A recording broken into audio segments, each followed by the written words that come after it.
오늘부터 우리들이 에베소서를 함께 공부하도록 하겠습니다. 아마 2025년 한 해는 우리가 에베소서를 쭉 함께 나누면서 이 교회가 무엇인가 하는 것에 대해서 우리들이 함께 배워갈 것입니다. 이민교회가 문제가 많다는 소리를 우리 모두가 다 듣고 또 공감하고 있습니다. 이민교회의 문제가 많은 아마 가장 큰 이유는 교회를 제대로 배우지 못해서입니다. 교회를 이해하지 못하는 것이죠.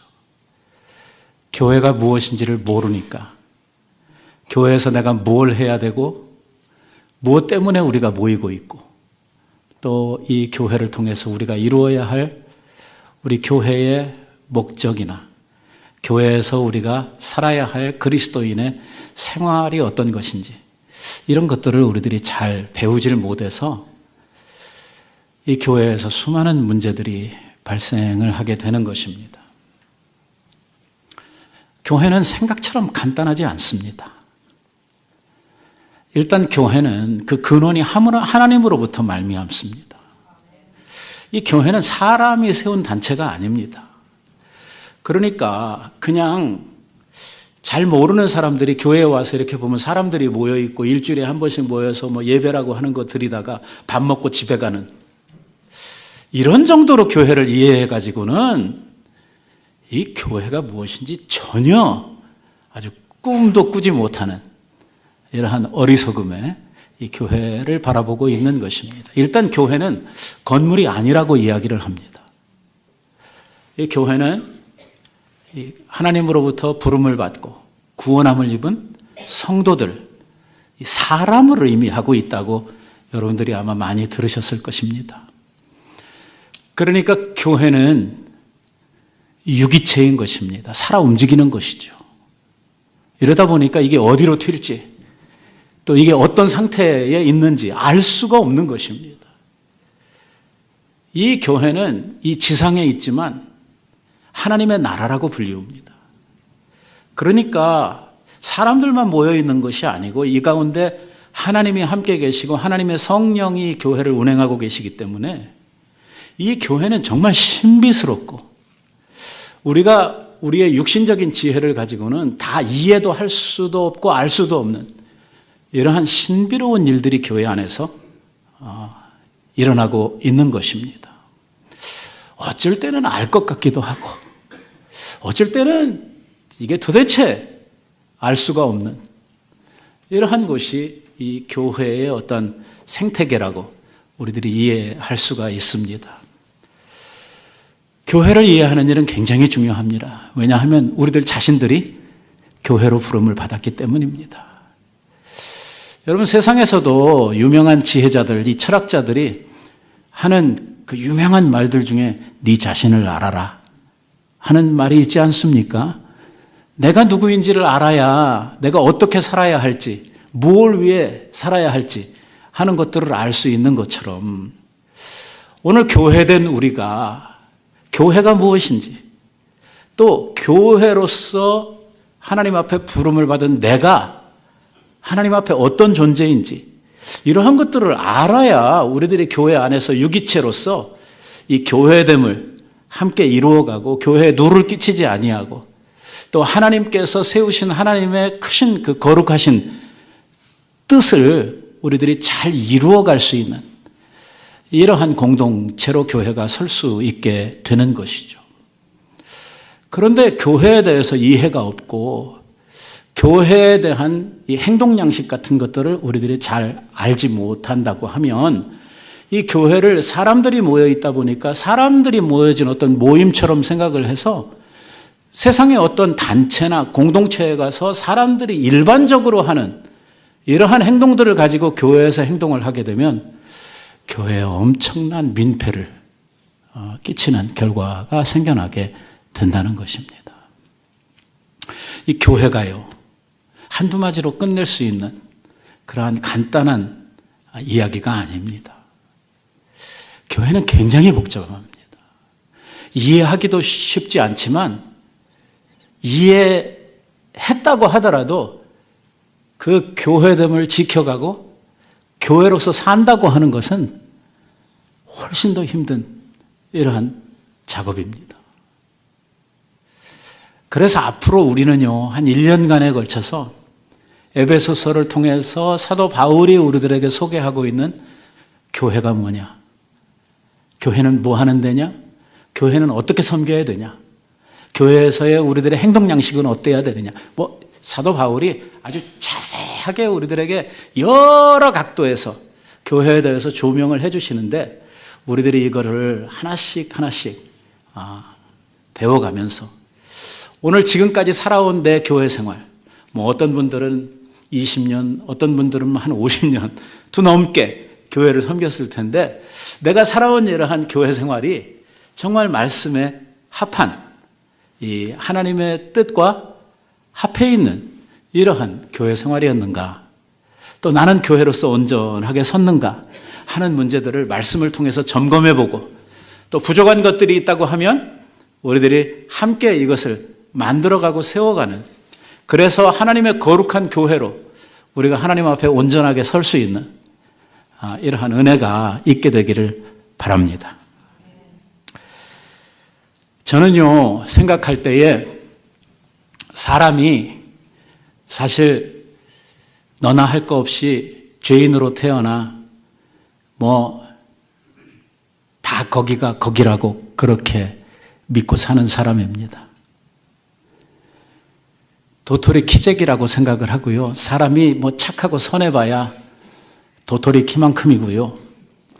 또 나쁘고 악하다고 우리가 막 정죄를 하고 뭐라고 해도 사실 그 차이라고 하는 것이 크지 않은, 사람은 죄 아래 태어나 죄인의 신분을 가지고 살면서 사실 하나님이 우리들을 바라보시면 다 그놈이 천사도 없고 특별히 악마도 없고 그냥 치우쳐 죄인으로 태어나 죄의 진노 속에서 살아가는 이러한 불쌍한 인생들이 바로 우리들이라고 생각을 합니다. 누구나 다 비슷한 본능, 비슷한 욕구들을 가지고 살고 있죠. 그래서 나 좋아하는 건 딴 사람도 좋아하고 나 싫어하는 건 딴 사람도 싫어하는 것이 일반적입니다. 물론 사람에 따라서 가지고 있는 이런 취미나 가지고 있는 어떤 특성들이 조금씩 다른 것들이 있기는 합니다만 사실 그 차이라는 것이 별로 크지 않습니다. 우리가 밥 먹는 거는 좋아하지만 설거지하는 건 싫어합니다. 다 그렇죠. 나는 이 밥 먹는 것보다 설거지하는 거 더 좋아합니다. 이런 사람이 있습니까? 없어요. 밥 먹고 나면 다 귀찮고 밥 먹고 나면 배가 부르니까 쉬고 싶고 늘어지는 것이 사람이기 때문에 뒷정리하는 거 이거 다 싫어요. 사람의 일반적인 생각들입니다. 돈 좋아합니까? 다 좋아합니다. 싫어하는 사람 한 사람도 없어요. 부자로 살고 싶은 욕망 다 가지고 있습니다. 세상에 누가 나는 태어나서 거지로 살고 싶고 나는 불행을 업으로 가지고 살겠습니다. 이러고 나오는 사람이 세상에 어디 있어요? 다 누구나 다 비슷한 본능들, 비슷한 욕구들을 가지고 살아가는데 그럼에도 불구하고 이렇게 보면 사람들이요 다 차이가 있거든요. 인격적 차이도 있고 그 사람이 가지고 나타내는 이러한 행동 양식의 차이도 있고, 그래서 어떤 사람은 저 사람은 참 좋은 사람이다, 천사 같다, 저 사람은 정말 인품이 좋다 하는 평가를 받는 사람이 있는가 하면 또 반대로 저건 정말 인간 이하다, 저건 사람이 아니고 거의 짐승 개 수준이다 이렇게 평가를 받는 사람이 있죠. 왜 우리는 같은 본능, 같은 욕구들을 가지고 세상을 살아가고 죄인으로서의 같은 신분을 가지고 있는데도 불구하고 왜 이런 차이들이 우리의 삶 속에서 나타나느냐 하면 그것은 우리가 이 세상에서 가지고 살아가고 있는 자기의 신분, 자기의 지위, 자기의 교육 정도, 또 자기가 가지고 있는 사회적 영향력, 사람들이 자기를 평가하고 자기를 바라보는 이목, 이런 것들이 사람들마다 다 다르거든요. 이런 것들에 의해서 자기의 삶을 절제하고 조정하고 하면서 사실 속에 있는 것들이 밖으로 나타나지 않아서 그렇지, 잘 숨겨져서 그렇지, 적나라하게 그냥 있는 게 다 드러난다 그러면 사실 별 차이 없는 것이죠. 저는 사람들 얼굴이 이렇게 다 다르게 생겼다는 것에 대해서 감사하는 사람입니다. 똑같다고 생각을 해보세요. 누가 뭐 잘못을 해도 누가 잘못했는지 몰라. 찾을 수가 없어. 하나님만 아셔. 그러면 세상이 어떻게 될 것 같아요? 그러면 내가 범죄를 하고 내가 나쁜 짓을 했는데도 불구하고 똑같이 생겨서 누군지 찾아낼 수가 없고 구별이 안 된다고 하면 아마 사람들은 무슨 짓을 하는지 알 수가 없어요. 그래서 사람들이 뭐라고 그러냐면 이런 싸나운 이 산짐승들이 무서운 게 아니라 세상에서 제일 무서운 건 사람이라고 제가 그걸 한번 느꼈거든요. 제가 한 30년 전에 LA에서 지진이 일어났어요. 그 놀토리지 지진이라고 아주 큰 지진이 일어나가지고 모든 전기들이 싹 다 나가고 온 세상이 깜깜한 암흑 속에 막 지진이 흔들려가지고 자동차에서 막 알람 우는 소리 뭐 해가지고 온 세상이 막 혼돈 속에 있는데요. 뭔가 해야 될 것 같은데 밖에를 나갈 수가 없더라고요. 왜? 사람이 무서워서. 밖에 나갔다가 무슨 일을 당할지 무서워서 나갈 수가 없어요. 해 뜰 때까지 그냥 집안에 가만히 숨죽이고 있었죠. 실제로 얼만큼 지금 데미지를 입었는지 내 집안에 지금 무슨 일이 일어났는지 잘 알 수도 없으면서 너무 깜깜하니까 이게 뭐 밖에 나갈 엄두가 안 나는 거예요. 이렇게 사람들이 만약에 자기가 한 일에 대해서 책임이 없어진다고 하면 정말 사람들은 얼만큼 악해질 수 있고 또 나쁜 짓을 할 수 있는지 우리는 상상을 할 수가 없을 것입니다. 오늘 제가 이 말씀을 드리는 이 요지는 뭐냐면 신자나 불신자나 사실 본능적인 면에서 생각하면 다를 게 별로 없다. 그 이야기를 하는 것입니다. 그러니까 종종 큰 범죄를 하고 사회적 물의를 일으키는 사람들 가운데 교인들이 자꾸 튀어나오는 거예요. 교인들이 근본적으로 하나님 믿는 사람들이 근본적으로 사람들이 달라지고 또 다르다. 이러면은 그런 사람은 없어야 되거든요. 그런데 보면 믿는 사람들 가운데서도 사악한 일들을 해가지고 사람들의 주목을 받고 뉴스에 나오는 이러한 사람들이 생기는 거 보면 사실 뭐 별 차이 없다. 그나마도 다행인 것은 신자라고 하는 자의식, 내가 예수 믿는다, 내가 성도다 하는 이러한 자의식 때문에 우리들 스스로를 제어하고 우리들이 나를 조절하고 내가 그래도 하나님 백성으로서 잘 살아보려고 하는, 바로 살아보려고 하는 노력이 우리들에게 있으니까 우리 그래도 믿는 사람들이 불신자들보다는 조금 나은 것이지, 사실 그 내면을 들여다보면 뭐 너나 나나 할 거 없이 다 거기서 거기라고 하는 것이죠.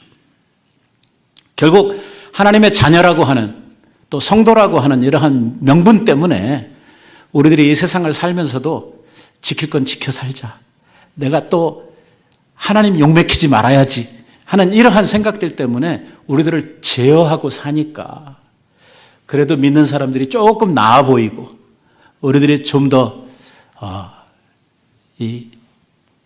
우리들의 삶을 살펴보면 불신자들보다 좀 더 나은 것 같은 이러한 느낌을 받습니다마는 사실은 까놓고 보면 별로 다를 거 없습니다.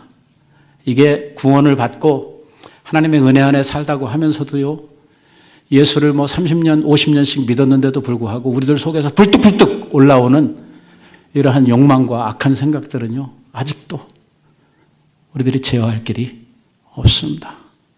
자기 스스로에 대해서 깜짝깜짝 놀라는 거예요. 무슨 생각을 하다가 깜짝 놀라는 거죠. 왜 내가 이런 생각을 하고 있지 하면서 말이에요. 오늘 하나님의 말씀은 일단 교회에 대해서 이야기를 하면서 교회를 구성하고 있는 사람들, 그러니까 교인들이죠. 하나님 앞에 부르심을 받아서 구원 얻은 이 성도들에 대한 이야기를 먼저 시작을 합니다.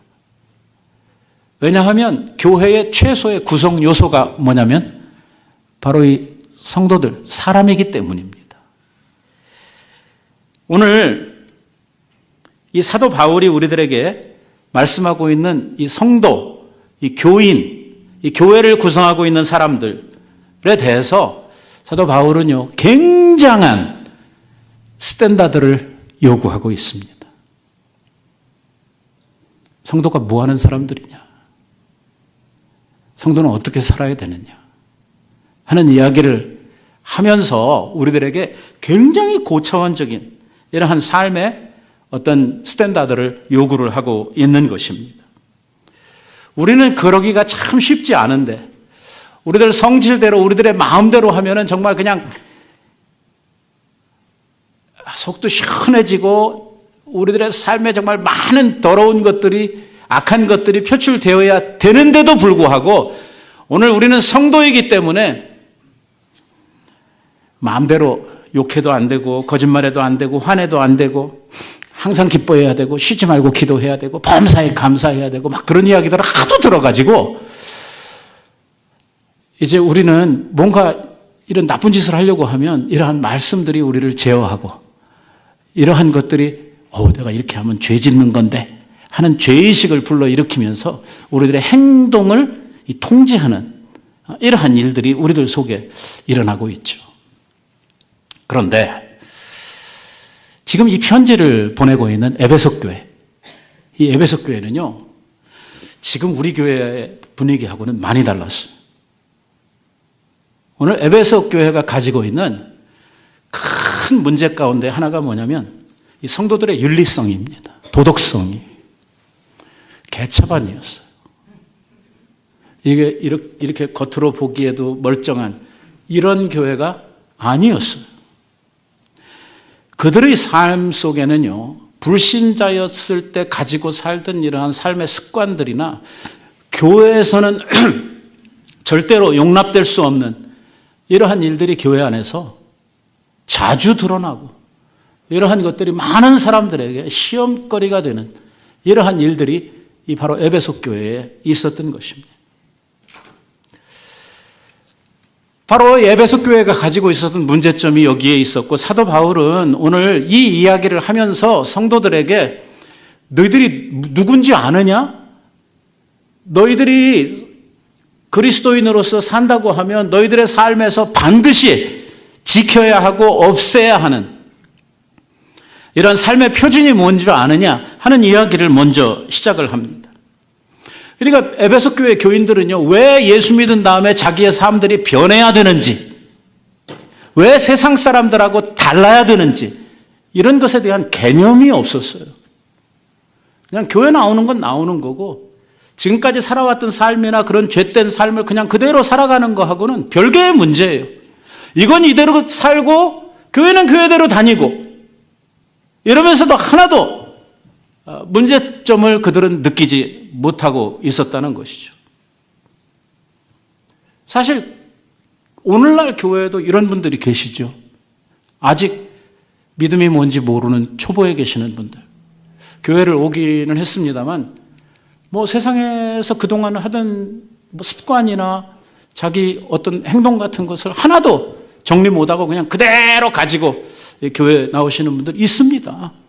아직 진리에 대해서도 하나님에 대해서도 믿음에 대해서도 구원에 대해서도 아직 잘 알지 못하기 때문에 교회에 오기는 했습니다만 그렇다고 해서 그 사람의 삶이 이 성도로서 하나님의 자녀로서의 삶으로 바뀌어지지는 않은 이러한 상태에 계시는 분들이 지금도 교회에 꽤 많이 있죠.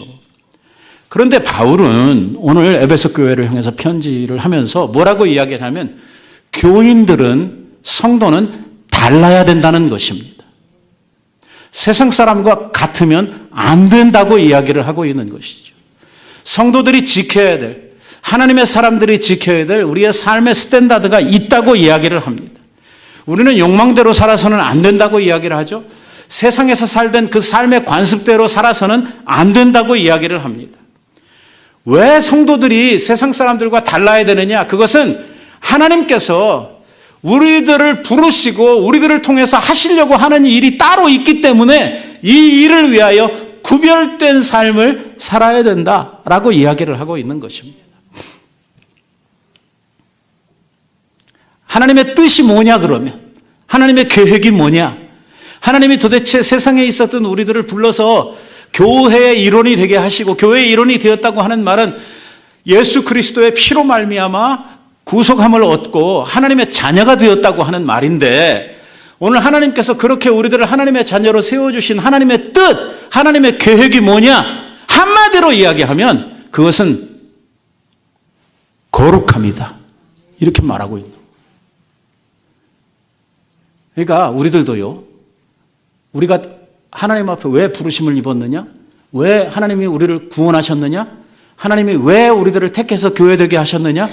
그 이유를 사도 바울은 그 첫 번째로 뭐라고 이야기하냐면 거룩함에 있다는 거예요. 그래서 성경에 보면 구약 성경에서부터 자주 이 이야기를 하는 거예요. 너희 하나님 여호와가 거룩하니 너희도 거룩할지니라. 이 거룩하심을 위하여 너희들이 부르심을 입었다. 세상에서 죄되고 악하고 욕망대로 살던 너희들을 불러서 어떻게 만드시려고 그래요? 거룩한 하나님의 자녀로 만드시려고 우리들을 부르셨다. 우리들을 교회되게 하셨다. 우리를 하나님의 자녀되게 하셨다. 이렇게 말씀하시는 거예요. 왜 이 문제가 하나님 앞에 그렇게 중요하고 왜 하나님께서는 우리를 불러가지고 나는 좀 딴 거 좀 멋있는 거 할 줄 알았더니 겨우 하나님의 계획이 뭐예요? 거룩하게 하시는 것이 하나님의 계획이라는 거예요. 아니 그냥 생긴 대로 대충 살다 가면 안 돼? 우리가 왜 꼭 거룩해야 되는데? 하나님께서 처음 사람을 만드셨을 때,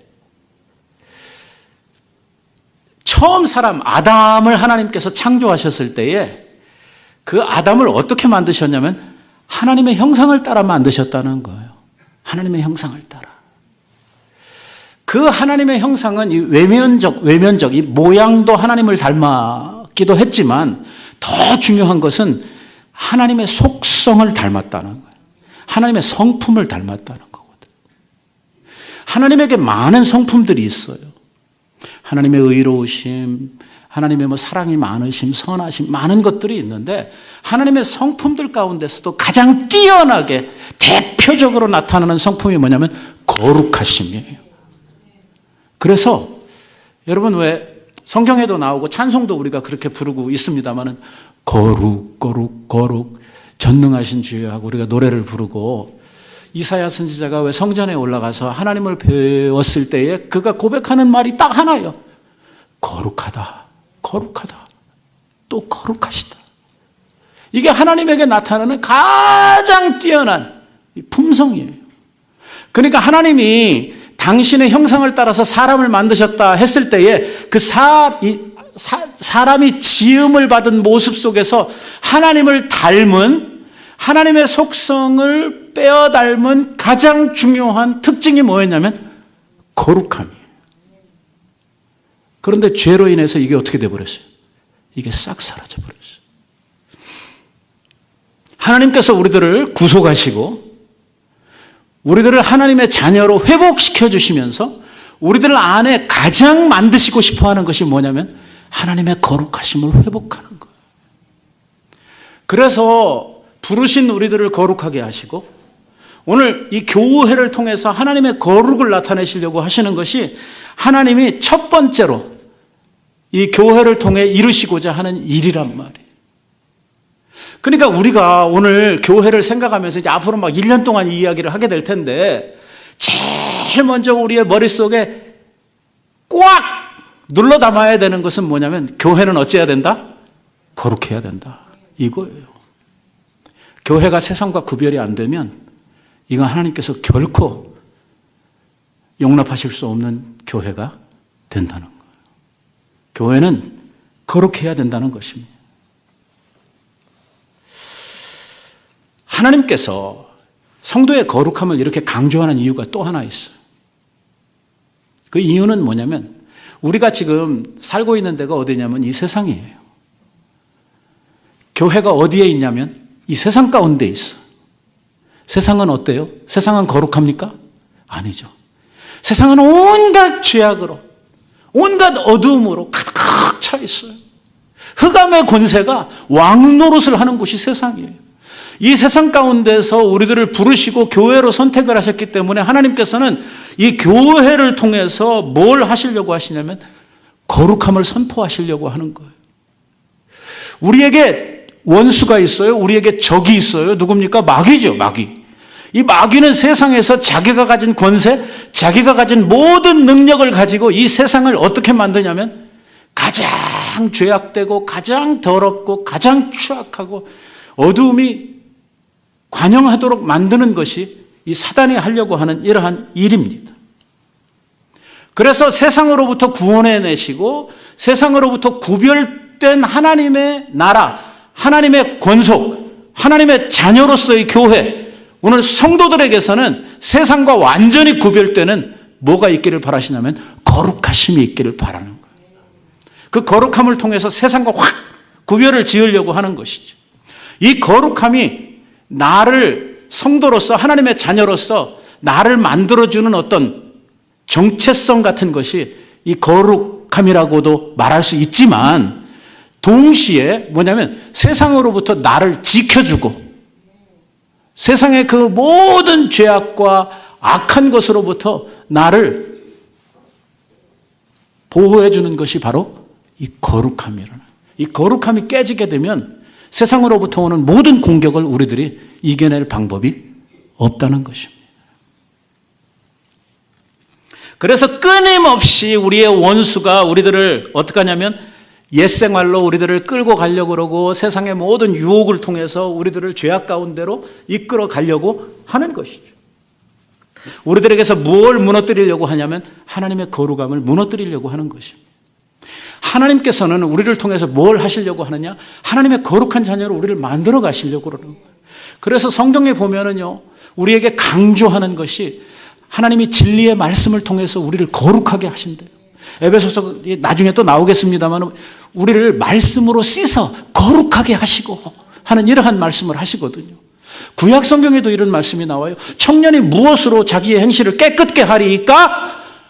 주의 말씀을 따라 삼갈지니이다. 하나님의 진리의 말씀을 통해서 오늘 우리들을 거룩하게 하셔요. 우리를 온전하게 하십니다. 하나님께서는 끊임없이 우리들을 거룩한 삶으로 인도해 가시고 거룩한 하나님의 백성으로 우리를 만들어 가시려고 그래요. 우리 안에 계시는 성령께서 우리 안에 뭘 만드시냐면 하나님의 성품을 따라가는 사람들로 우리를 끊임없이 인도하시고 그러한 거룩한 이러한 선한 영향력을 우리 안에 자꾸 이렇게 부어주시는데 마귀는 우리들 안에서 세속적인 유혹들과 이 죄악의 달콤함을 통해서 우리들을 끊임없이 거룩으로부터 떠나도록 이렇게 만드는 이 싸움이 우리 성도들 속에 계속해서 있어지게 되는 것입니다. 우리들의 신앙생활 안에는 이 갈등, 이 싸움, 이것이 한도 끝도 없이 계속되고 있는 거예요. 우리가 누구의 인도를 받느냐, 어디에 우리의 마음이 치우치게 되느냐에 따라서 우리의 신앙생활이 이리 갔다 저리 갔다 왔다리 갔다리 하면서 우리들이 우리의 신앙생활을 해가고 있는 것이죠. 사도 바울은 지금 로마 감옥에서 이 편지를 쓰고 있습니다. 1절에서 이미 이야기를 했죠. 하나님의 뜻으로 말미암아 그리스도 예수의 사도가 된 바울은 에베소에 있는 성도들과 그리스도 예수 안에 있는 신실한 자들에게 뭐 하노니?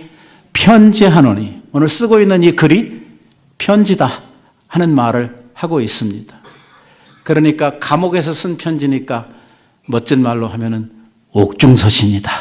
이렇게 우리들이 에베소서를 부르게 되는 것입니다. 사실 감옥에 간 사람이 편지를 써서 누구한테 뭘 이야기를 한다. 일반적으로 생각을 하면 이게 좀 니나 잘해.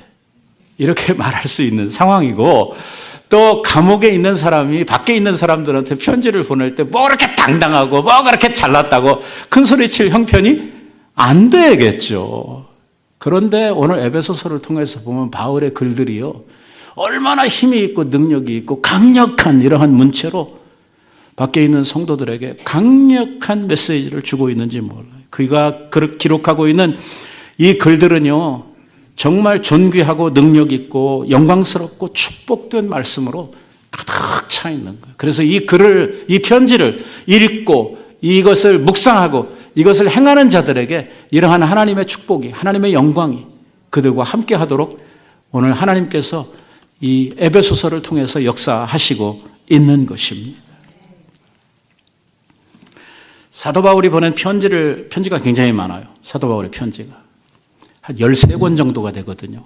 신약 성경이 27권인데 그 중에 반이 사도 바울의 편지예요.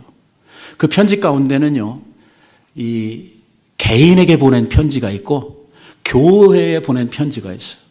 그러니까 교회에 보낸 편지는 좀 공적인 성격을 띠고 있는 거고, 이 사적으로 뭔가 이야기를 하려고 했을 때에는 개인적으로 사람의 이름을 들어서 편지를 쓰거든요. 예를 들면 디모데전서, 디모데후서 같은 거예요. 내 사랑하는 아들 디모데에게 편지하노니 이렇게 하고 써요. 이건 사적인 편지예요. 그런데 오늘 에베소서 같은 이러한 성경 말씀은 이 교회를 향해 주어진 이 공적인 서신이거든요. 그만큼 이게 사적인 이야기가 아니기 때문에 더 중요하고 더 권위적이다라고 우리가 생각을 할 수가 있는 것입니다. 자, 오늘 제가 이 편지를 열면서 시작하면서 또 교회가 무엇이냐라고 하는 것을 우리가 첫 시간에 이해를 하면서 또 하나님의 우리를 향하여 부르심, 하나님의 뜻, 하나님의 계획, 왜 우리를 구속하셨느냐 하는 이 아주 큰 명제를 놓고 우리가 시작을 했는데, 여기에서 우리가 강조하고 우리들이 함께 오늘 이 말씀을 통해서 나의 교인됨, 나의 교회됨을 체크해보고 우리들이 내 자신을 점검해봐야 될 중요한 메시지를 오늘 우리가 함께 나누고 싶어요. 그게 뭐냐면 이거예요. 조금 전에 제가 에베소 교회 교인들이 어쩌다고 그랬어요? 상태가 좋다 나쁘다? 예, 별로 안 좋다. 이 사람들 뭐 세상에서 사든지 거의 교회 와서 계속해서 똑같이 하고 있고, 거룩이라고 하는 것은 눈 씻고 찾아보려고 그래도 별로 없는 이러한 사람들이었다. 굉장히 세속적이었다. 굉장히 죄가 관영한 교회 안에 이러한 교회였었다. 이러한 교회를 향해서 오늘 사도 바울이 편지를 씁니다. 근데 그 수신자들, 이 편지를 받고 있는 에베소 교회 교인들을 뭐라고 부르는지 보세요. 1절에서 뭐라고 부릅니까? 자, 편지를 쓰고 있는 사람, 바울은 누구한테 편지를 해요? 에베소에 있는 누구? 이 말부터 조금 말이 안 되잖아요. 에베소에 있는 성도들, 또 신실한 자들, 거기 있는 사람들 신실함하고 이게 뭐 좀 어울리는 사람들이에요? 아니에요? 아니에요. 성도라고 하는 게 무슨 뜻이에요? 성도. 처음부터 우리가 이 이야기 시작했잖아요. 하나님의 부르심의 뜻은 어디에 있다? 성도들의 거룩함에 있다. 성도라고 하는 말은 문자 그대로 풀이하면 거룩한 사람들이라는 뜻이에요. 거룩한 사람들. 에베소 교회의 교인들이 거룩한 사람들이에요? 결국 거룩한 사람들이다 하는 말은 한자로 하면은 성자라고 하는 말이에요. 여러분, 성자라고 하는 말을 우리는 어떻게 이해를 하고 있습니까? 뭔가 대단한 이 업적을 남기거나 아니면 남들이 할 수 없는 어떤 특별한 이러한 일을 한 사람을 두고 우리는 이 성자라고 하는 말을 씁니다. 그런데 바울이 에베소 교회 교인들을 부르면서 saint, 성자라고 하는 말을 쓰고 있어요. 성자는 개뿔, 그게 무슨 성자예요? 저런 성자가 세상에 어디 있어요? 저렇게 만신창이 정말 이게 교인 같지도 않은 이러한 사람들을 두고 지금 이 성도라, 이 성자라 하는 말을 쓰고 있는 거예요. 우리는 뭐예요? 우리는 뭐라고 부르나요? 우리는 악인이라고 불러야 되나요? 아니면 우리도 성도라고 부르나요? 만약에 누군가가 나를 이렇게 보면서 여기 성자 한 분이 계십니다. 이러고 내가 누구한테 소개를 받으면 여러분들 기분이 어떻겠어요? 나는 아닌데. 나보고 성자라고 이야기를 하면 뭔가 좀 어울리지 않는, 뭔가 남을 속이는 것 같은 그러한 느낌이 있잖아요. 그래도 성자 그러면 간디나 무슨 마더 테레사나 이 정도는 돼야 되지 않겠어요? 이번에 알바니아에 가니까 마더 테레사의 고향이라 그러더라고요. 알바니아가. 저는 지금까지 마더 테레사가 인도 출신인 줄 알았거든요. 근데 아니더라고요. 이번에 가서 보니까 알바니아 출생이에요. 알바니아에서 낳은 이러한 그 성인 중에 하나가 이 테레사 수녀였다고 하는 것을 이번에 가서 알았어요. 그 정도 돼야지 우리들이 성자 이렇게 부를 것 같은데, 오늘 사도 바울은 에베소 교회에 있는 성도들 수준이 정말 이제 이 성자라고 부르기는 너무 이게 미치지 못하는, 도덕적으로도 윤리적으로도 아주 형편없는 생활을 하고 있는 그들을 부르면서 뭐라고 부르냐면 성도라 이렇게 부르고 있어요. 왜? 그들이 교회로 부르심을 받았기 때문이에요. 건물로 불렀다는 게 아니라 하나님의 가족들로 부름을 받았다는 거예요. 하나님의 자녀로 부르심을 입었다는 것입니다. 오늘 내가 예수 그리스도를 통해서 하나님의 자녀로 부르심을 받고 오늘 구원의 은혜를 입었다 했을 때에 하나님은 우리들을 뭘로 보시냐면 성도로 보시는. 왜? 이게 바로 하나님께서 우리들을 만들어 가실, 우리 안에 이루어 가실 하나님의 계획이기 때문에 그래요. 오늘 내가 완전히 100% 성인이 되고 내가 아무 실수도 안 하고 완벽한 인격을 가진 사람이라 성자, 성도 이렇게 부르는 게 아니고, 하나님께서 우리들을 하나님의 자녀로 부르셨고 하나님을 닮아가는 하나님의 아들, 딸로 우리를 부르셨기 때문에 우리들을 부를 때는 뭐라고 불러요? 성도라 부르신단 말이에요. 우리들을 성도라고만 부르는 게 아니고 성경에 우리들을 부르는 또 하나의 명칭이 있는데 의인이라고 그러셔요. 의인. 그렇게 의로우신가요? 의인이라고 이렇게 불림을 받기에? 그러지 않거든요. 그런데도 하나님이 우리를 그렇게 부르셔요. 그러면 하나님은 거짓말쟁이다. 의인도 아닌 사람을 왜 의인이라고 부르고 거룩하지도 않은 사람들을 왜 성자라고 부르시는가? 아니에요. 하나님은요, 우리를 부르신 목적이 어디에 있냐면 우리들을 성도로 만드시려고 부르신 거예요. 하나님의 목적이 뭐냐면 우리를 거룩하게 하시려고, 하나님을 닮은 하나님과 방불한 존재로 우리들을 만드시려고 우리들을 부르셨기 때문에 우리를 성도라고 불러요. 그래서 오늘 우리들의 마지막 데스티니는 어디냐면 거룩한 성도가 되는 자리까지 가는 거예요.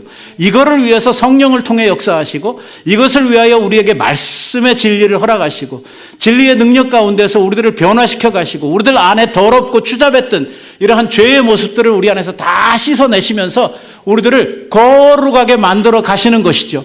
하나님의 부르심에는 후회가 없고, 하나님이 한번 작정하신 것은 반드시 이루시는 하나님이시기 때문에 우리를 거룩하게 하시기 위해서 우리를 부르신 하나님은 포기함도 없으시고, 우리의 이러한 부족함, 우리의 연약함, 우리들의 날마다 쓰러지고 자빠지는 이러한 모습에도 불구하시고, 하나님은 하나님의 능력으로 하나님의 계획 가운데에서 우리를 뭘로 만드실 거예요? 성자들로 다 만드실 거예요. 그래서 하나님의 나라에 이르는 그 날에 온전한 거룩함을 이룬 성도들로 우리를 변화시켜서 그 나라에 우리들을 이끌어 가실 거예요. 그래서 하나님의 하시는 이 일은 절대 실수가 없고 변개함이 없고 확실한 일, 그것은 반드시 이루어질 일이기 때문에 앞으로 그렇게 될 거다라고 말하는 게 아니라 되었다라고 표현을 하는 거예요. 여러분, 우리가 구원 받았어요, 안 받았어요? 그 말은 그렇게 하죠. 실제로 구원은 언제 이루어지냐면 천국에 가야지 이루어지죠. 근데 왜 우리가 구원을 받았다고 하는 줄 아세요? 하나님이 하시는 일이기 때문이에요. 하나님이 우리들에게 주실 구원은 중간에 이놈 새끼 이거 안 되겠다 해가지고 변하시거나 포기하시거나 하나님께서 우리에게 주실 구원을 나중에 가서 내가 잘못 생각했다 이러셔가지고서 바꾸는 그런 일이 하나님의 부르심은 후회함이 없단 말이에요. 반드시 이루신단 말이에요. 한번 구원을 주시기로 작정한 자는 하나님이 끝내 이루신단 말이에요. 그래서 구원이 든든하고 구원이 확실한 것은 내가 이루는 것이 아니기 때문이에요. 하나님이 우리 안에서 이루어 가실 일이기 때문이죠. 그래서 구원이 앞으로 받을 건데 천국에 가야 이루어지잖아요.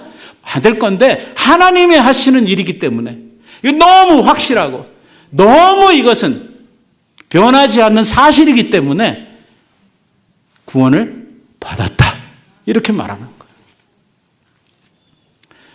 구약 성경에 보면 예수님께서 태어나실 것을 예언했던 이사야 선지자가 700년 후에 태어날 메시아에 대한 예언을 하면서 한 아이가 우리에게 낳을 것이고 낳았고 이렇게 예언을 하는 거예요. 낳았다고. 딱히 몰라요. 언제 낳을 거예요? 한 700년 후에 낳을 거예요. 근데 하나님께서 약속하시고 하나님께서 주신 말씀은 어째요? 반드시 이루어져요. 그렇기 때문에 마치 이루어진 일처럼 표현을 하는 거예요. 오늘 우리들 보기에 아직 멀었어요. 성도됨이라고 하는 것이 눈에 안 보여요. 어쩌면 성도는 그만두고 욕을 직시하게 먹어야 될 이러할 죄인으로서의 모습이 더 많을지도 몰라요. 하지만 이렇게 연약하고 부족함에도 불구하고 우리를 부르신 이가 누구예요? 하나님이셔요. 우리 안에 이 거룩함을 이루어 가실 분이 누구예요? 하나님이셔요. 하나님이 당신의 말씀과 성령을 통해서 하나님의 능력을 통해서 우리들을 반드시 거룩한 하나님의 자녀로 만드실 거예요. 그래서 사도들은요 끊임없이 우리들에게 신의 성품에 참여하는 자가 되라 거룩해라 하는 말들을 계속해서 하고 있는 거예요. 오늘 우리들은 지금 그 길을 걸어가고 있는 사람들, 곧 성화의 과정을 걷고 있는 사람들이다 이렇게 말을 하고 있는 것이고 우리의 이 거룩함, 우리들의 성도됨은 반드시 그리스도 안에서 하나님께서 이루실 일이기 때문에 하나님께서 여러분들을 부르실 때에 성도라 거룩한 자들이다 이렇게 부르시는 거예요. 왜? 하나님 안에 있기 때문에 하나님의 약속 안에 우리들이 있기 때문입니다. 오늘 2절에서 보면 사도 바울이 이렇게 문안 인사를 합니다. 하나님 우리 아버지와 예수 그리스도로조차 은혜와 평강이 너희에게 있을지어다. 은혜와 평강 이것은요 사도 바울이 편지할 때마다 반드시 기록하는 동일한 말씀이고 인사예요. 하나님께서 주시는 축복에 대한 트레이드 마크가 뭐냐? 은혜와 평강이에요. 어디나 항상 그래요. 먼저 오는 것이 뭐냐면 은혜고 그 결과로 오는 것이 뭐냐면 평강이에요. 예수님의 탄생을 고지하기 위해서 마리아를 찾아왔던 가브리엘 천사가 하나님의 소식을 전하면서 했던 말도 똑같은 말이에요. 은혜 받은 자여 평안할지어다. 항상 뭐가 먼저 와요? 은혜가 먼저 와요. 은혜는 하나님 주시는 선물이에요. 값없는 선물이죠. 내가 뭐 잘해서 받는 게 아니고 하나님이 거저 주시는 선물이에요. 은혜, 하나님의 은혜가 임하는 곳에 뭐가 따라와요? 평강이 따라오는 거예요. 그래서 우리 그리스도인들의 삶에 하나님의 평강이 임하도록 되어 있는 거예요. 왜? 우리가 하나님으로부터 은혜 받은 자들이거든. 그리스도인들은 뭐 하는 사람들이냐? 하나님의 은혜로 사는 사람들이거든. 자꾸 은혜를 저버리고 우리들을 스스로 살아보려고 우리들의 노력으로 내 지혜로 내 경험으로 살아보려고 할 때에 우리의 삶에 많은 문제들을 만들고 살고 있지만 그럼에도 불구하고 오늘 우리 성도들은 하나님의 은혜 가운데 있고 항상 주님을 생각하고 주님 앞에 돌아올 때 하나님은 또다시 은혜를 베풀어 주시는 이러한 은혜의 하나님이시기 때문에 하나님의 은혜 가운데 들어가기만 하면 우리들에게 찾아오는 것이 뭐냐면 평강이에요. 이게 하나님이 우리들에게 주시는 복이에요. 많은 분들이 예수 믿으면서 오해를 하는 게 뭐냐면 예수 믿고 복 받았다 그러면요 뭐 주식이 올라가지고 뭐 대박을 쳤대느니, 제가 전에 한번 부흥회 갔다가 식겁을 한 게 있는데, 식사 접대를 받으러 장로님, 권사님들 식사 접대 받으러 가면은 그 교회 목사님이 요만한 쪽지를 나한테 이렇게 내놓으면서 이름, 자식, 기도 제목 해가지고 이렇게 나보고 식사 기도할 때 축복해달라고. 내가 무슨 무당이에요? 축복을 해주게? 근데 거기 보니까 이 기도해달라고 하는 기도 제목이 아파트값 오르게 해주세요. 어디 땅값 오르게 해주세요. 우리 자식 하게. 그래도 교회 장로님, 권사님들이 식사 접대하면서 좀 영적이고 교회를 위한 어떤 기도나 이런 거 좀 부탁을 했으면 좋겠네. 그런 걸 눈 씻고 찾아보려고 그래도 없고, 그러니까 제가 너무 실망도 했을 뿐만 아니라, 이게 한국교회 현실이구나 하는 것을 느끼게 됐어요. 이게 뭐냐면, 성도들이 교회 오면서 받을 복이라고 하면은 뭘 생각하냐면 딱 이런 거 생각하는 거예요. 하나님이 주실 복은 이런 거 아니에요.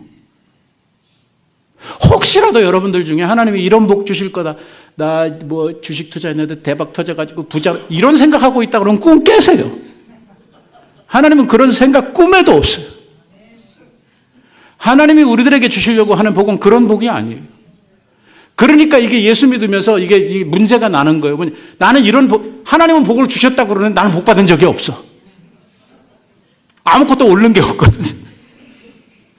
하나님이 주시려고 하는 복은 뭐냐면요, 신령한 복이라고 이야기하고 있어요. 신령한 복이다. 하늘에 속한 복이라고 이야기를 하는 것이죠. 하나님이 우리들에게 주시려고 하시는 복은 이 세상에 있는 복이 아니라고 이야기를 합니다. 3절 말씀해 보세요. 찬송하리로다. 하나님, 우리 주 예수 그리스도의 아버지께서 그리스도 안에서 어떤 복을 주셔요? 하늘에 속한 신령한 복을 주셔요. 이 세상에서 얻을 수 있는 복이 아니에요. 아무리 천만금을 줘도 살 수 없는 하늘에 속한 복을 우리에게 주시려고 우리를 부르셨다. 이 엄청난 복의 수혜자들이 하나님의 자녀들, 그리고 부르심을 입은 성도들이다. 이렇게 말씀을 하고 있는 것이죠. 그러니까 우리가요, 좀 이걸 바꿔야 돼요. 받으려고 하는 복의 내용을 수정해야 될 필요가 있어요. 우리 이방신 섬기는 우상 숭배하는 사람들이 맨날 정한수 떠놓고 빌면서 오르게 해주세요. 우리 애 어떻게 되게 해주세요. 이거 아니고요. 하나님께서 우리들에게 주시려고 하는 복은요, 영적인 복, 신령한 복, 하늘에 속한 복을 우리들에게 주시려고 한다는 거예요. 그러니까 돈 생기고 이빨 튼튼해지고 이런 복이 아니고 영원을 사는 생명의 복과 더불어서 비록 이 세상을 살고 있지만 하나님의 눈을 가지고 이 세상을 보고 이 세상을 살아갈 수 있는 신령한 지혜를 하나님께서 허락하시고 이 신령한 복으로 말미암아 오늘의 세상을 이기며 살아갈 수 있는 이러한 능력들을 하나님께서 오늘 우리들에게 주시려고 한다는 거죠. 어떤 분이 이런 이야기를 했어요. 사람의 행복이 돈이 많은 데 있지 않다라고 이야기를 하면서 뭐라고 이야기를 하냐면 이렇게 이야기를 해요.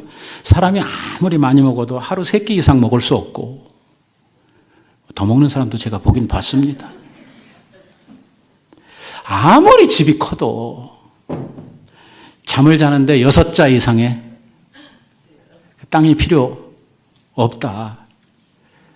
돈으로 음식은 살 수 있지만 식욕은 살 수가 없고, 비싼 침대는 살 수 있어도 잠은 우리가 돈을 주고 살 수 없다 하는 이러한 이야기를 했어요.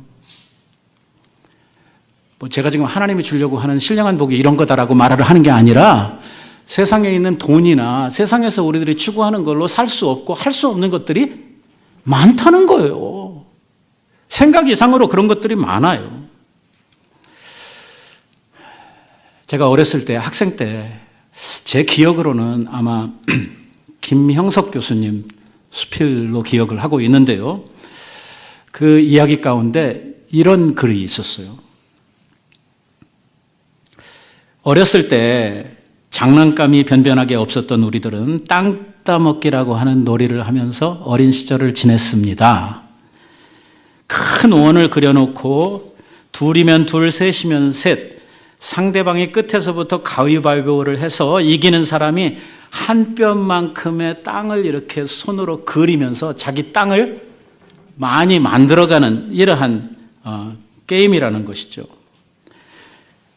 자기가 차지한 땅을 더 큰 땅으로 따먹으려고 안간힘을 쓰다가 저녁이 돼서 엄마가 와서 밥 먹어라 소리가 들리면 애들이 지금까지 했던 거 다 놔두고 집으로 달려가는 것처럼 우리의 인생의 저녁에 하나님께서 우리를 부르시면 이 세상에 쫓던 모든 것들을 우리는 다 놔두고 영원한 집 하나님 앞으로 우리는 가야 합니다 라고 하는 이러한 글을 적고 있었죠.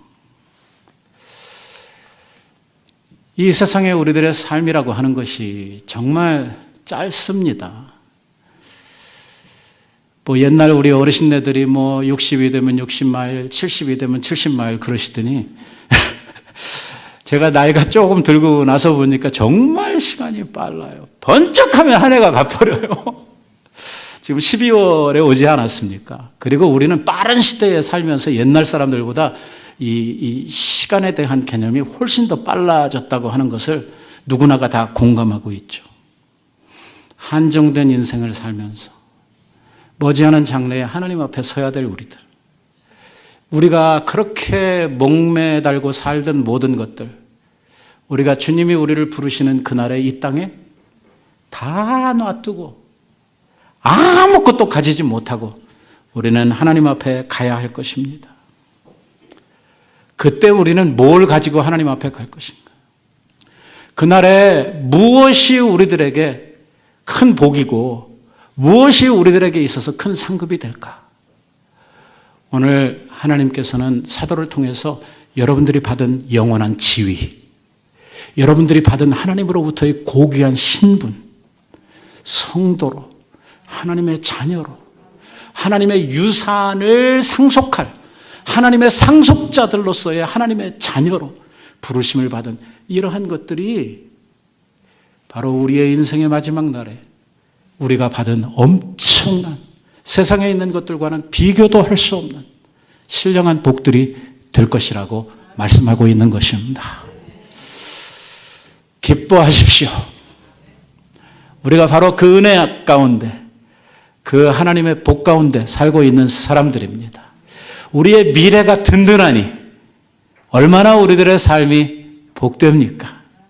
미래를 알지 못하면 불안해지고 미래가 든든하지 못하면 우리들은 두려워할 수밖에 없을 텐데, 우리의 미래가 하나님 앞에서 이렇게 튼튼하게 축복된 미래로 준비되어 있으니 우리는 이 하루하루를 얼마나 기쁨으로 평안하게 살아갈 수가 있는 것입니까? 여러분, 하나님께서 여러분들에게 주시려고 하시는 이 은혜와 평강의 삶, 이 축복을 하루하루의 삶 속에서 누리며 사시는 여러분들 되시기를 바랍니다. 우리를 부르신 하나님의 그 뜻, 거룩하심, 이것을 이루며 살아갈 수 있는 여러분들 되시기를 우리 예수님의 이름으로 축복합니다. 기도하십시다.